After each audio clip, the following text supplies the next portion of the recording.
Bonjour, aujourd'hui une petite histoire. Un papa amène son enfant chez un cavalier réputé de sa région. Le monsieur est assez âgé, il a beaucoup d'expérience. Et le papa donc demande à ce monsieur j'aimerais que mon fils apprenne à monter à cheval. Pas faire des grandes choses, mais simplement réussir à bien coordonner ses bras et ses jambes. euh, voilà, pour faire des choses simples, mais bien faites.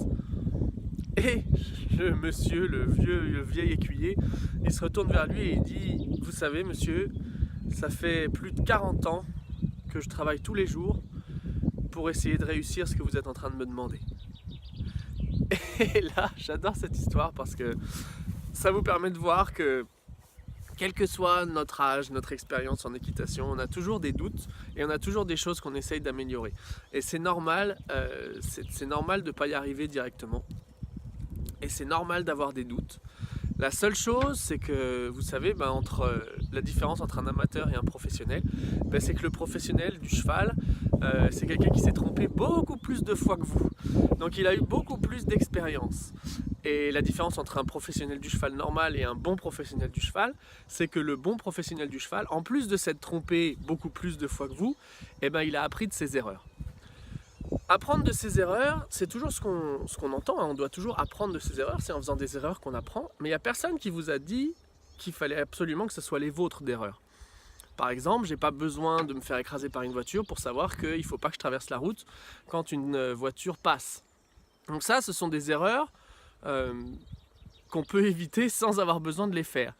Et chaque cavalier a une route, a un chemin pour apprendre à mieux monter à cheval. Et après, vous avez deux choix. Vous pouvez décider de tracer votre route tout seul, partir de Paris à Marseille à pied.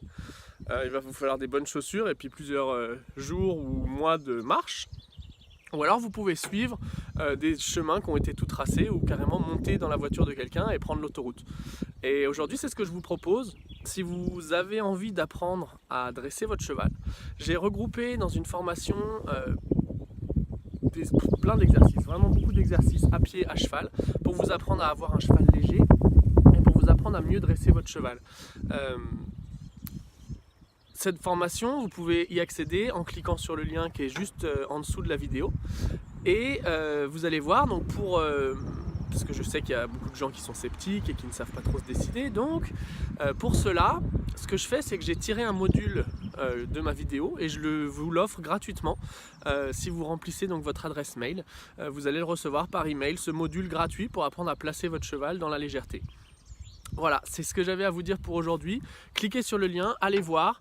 Et encore une fois, vous avez la possibilité d'y aller à pied, vous avez la possibilité d'y aller en voiture, vous avez la possibilité d'accélérer votre apprentissage. C'est à vous de voir, c'est à vous de décider.